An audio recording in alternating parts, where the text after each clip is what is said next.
In the mid-1990s, director Peter Weir was looking for a location to shoot The Truman Show.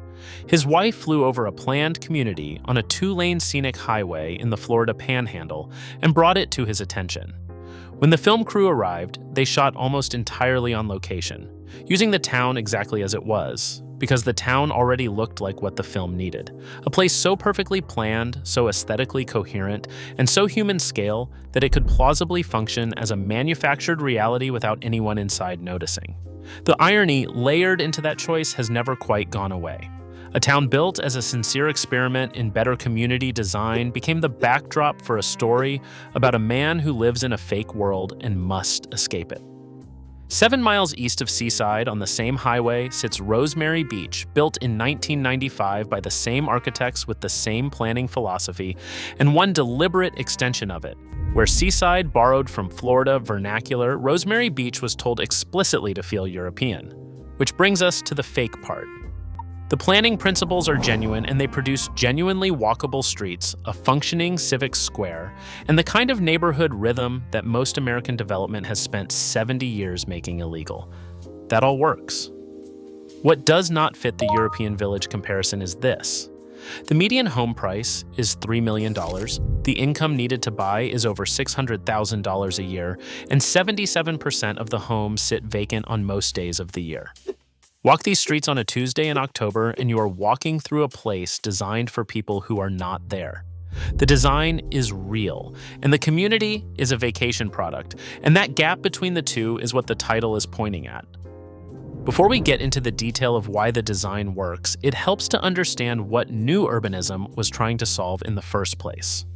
After World War II, American development became the thing that most Americans now recognize as the suburb, single-use zoning that kept housing, retail, and offices entirely separate from each other, mandatory parking minimums that pushed buildings back from the street behind asphalt lots, and street networks designed for cars rather than people. The result was a country where walking to a corner store was not just inconvenient, but often legally impossible. In 1981, a developer named Robert Davis inherited 80 acres from his grandfather along the Florida Panhandle coast and decided to build against that grain.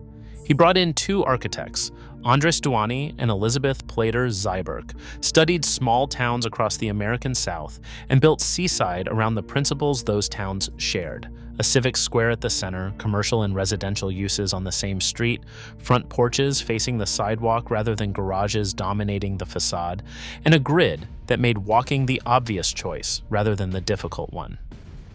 Seaside became the model for the movement Duany and Plater Zyberk would later formalize as the Congress for the New Urbanism. Rosemary Beach came 14 years later on the eastern end of the same highway, with the same firm applying the same principles to 107 acres of beachfront property, with one added instruction: go further toward Europe.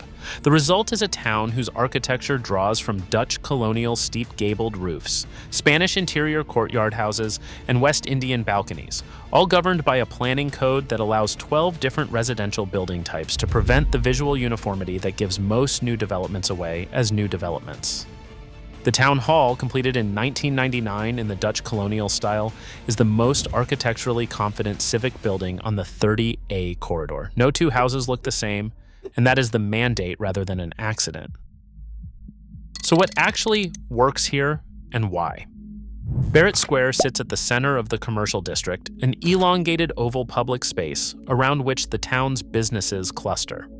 The same logic behind every pre-war American small-town square applies here: commercial and civic life organized around a shared space rather than a parking lot, with the square as the obvious destination rather than a driving route to something else. On a Sunday morning during the farmers market, with people moving between the coffee shops, the bookstore, and the bike rental company, Barrett Square produces the kind of spontaneous public life that conventional American suburban development makes nearly impossible. The difference between this and a lifestyle center, which we have covered in another video, is that Barrett Square is the center of a residential neighborhood rather than a retail destination surrounded by parking. People walk through it on the way to other things, which is what makes it feel alive rather than staged. Every garage and carriage house in Rosemary Beach sits at the back of its lot, accessed from a rear alley, which means the front of every building faces a boardwalk or a green space rather than a driveway. When garages move to the back, doors and porches face the street, and the street becomes a social space rather than a throughway. That one design choice is responsible for much of what makes walking here feel different from walking through conventional American suburban development. The Timpucci Trail, a paved recreation path maintained by Walton County and the Florida Department of Transportation, runs parallel to Highway 30A through the Panhandle, connecting Rosemary Beach to Seaside and the other communities along the corridor. You can ride a rented bike from Rosemary Beach to Seaside in about 20 minutes without touching a road with traffic moving faster than 30 miles per hour. This is not a trail that exists and then hopes someone uses it. It connects communities that were designed to generate cycling demand, which is why it has actual cyclists on it, rather than the mournful emptiness of a suburban greenway that was built because a planning checklist required one. Every building in Rosemary Beach also requires approval from a town architect appointed by the Property Owners Association, who reviews every design from concept to completion to ensure new construction fits the town's visual language. This is why a development from the late 1990s holds up as well as it does. The town hall from 1999 sits comfortably next to a building from 2015 in a way that almost no unregulated American commercial strip manages over a similar time frame. Consistent architectural authority over every building produces that coherence, and it does not happen any other way.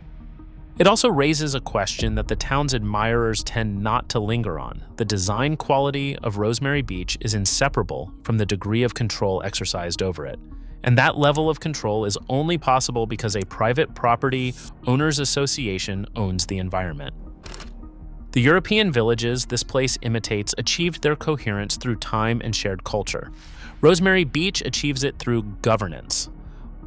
All of that is the genuine achievement. Here is where the European village comparison starts to fall apart. The median home price in Rosemary Beach as of early 2026 sits somewhere between $2.72 and $3.42 million, depending on the source, requiring a household income of approximately $654,000 per year to buy in at standard terms. The 5-minute walkability, the farmer's market, the bike path to Seaside, the architectural variety, all of it is real, and all of it is available to anyone who clears that threshold.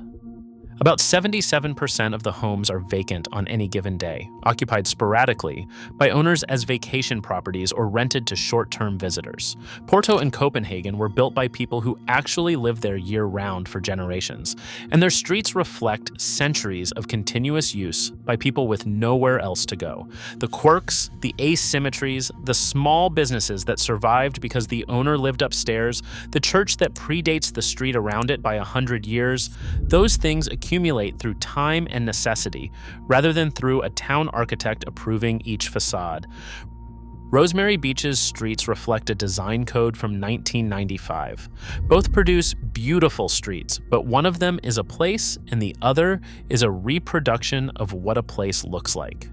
Vincent Scully, a skeptical ally of the new urbanism movement, questioned whether wealthy buyers of new urbanist developments were really choosing community or the image of community. The critique is pointed here. Rosemary Beach makes no claim to be affordable housing or a mixed income model, but the vacancy rate and the $3 million median price are what give the word fake in the title its traction. The planning is sincere and the community it produces is, for most of the year, largely empty.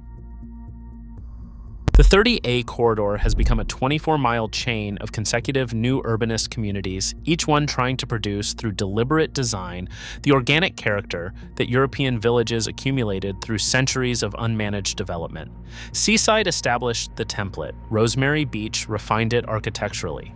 Alice Beach came third, even more minimalist and controlled, with whitewashed walls and strict uniformity that make Rosemary Beach look diverse by comparison. Each development positions itself as the improvement on what came before, each one slightly more curated than a conventional subdivision, while remaining more controlled than almost anything that preceded it. Rosemary Beach was being planned in 1995 at almost exactly the same moment The Truman Show was being made, with no connection between the two projects. One team was designing a planned European village for a Florida beachfront. Another team was making a film about a man trapped inside a planned paradise without knowing it. They started at the same time and arrived at the same question from opposite directions. What does it mean to build a perfect place on purpose? The film answered it as a horror story. The 30A corridor answered it as a real estate product and then kept refining the answer with each new development until the refinement became the point. The irony is that the corridor has become a place where each community is designed to feel more authentic than the one before it. Seaside felt slightly too curated, so Rosemary Beach was made to feel less so. Rosemary Beach felt slightly too resorty, so Alice Beach was made to feel more severe and European. Each step away from artificiality is still a planned step, which is a race that design alone cannot win, because the authenticity being chased took centuries to accumulate, not 30 years of architectural review. Why did Florida build a fake European town? Because investors saw a market that Seaside had proven existed, hired the architects who had proven the principles worked, and gave them a site and a brief. Make it feel like coastal Europe. The European aesthetic was a design decision and a price signal aimed at buyers willing to pay $3 million for the feeling of a Mediterranean side street without the Atlantic crossing. The planning was always in service of a real estate product, and a real estate product is what it produced. The planning is genuine, the architecture is beautiful, and the walkability is exactly as advertised. The town is also mostly empty. The beach is privately controlled, and the annual income needed to buy in is $654,000. Florida built a fake European town because a real European town was never the point. A real one would have required mixed incomes, generations of continuous inhabitation, and buildings shaped by people with nowhere else to go. Those things cannot be commissioned. They happen to places. What Rosemary Beach got instead is the appearance of all of them, executed with genuine skill, for a clientele that uses it occasionally and goes home. The streets work, the town is a product, and the beach, for what it is worth, is private.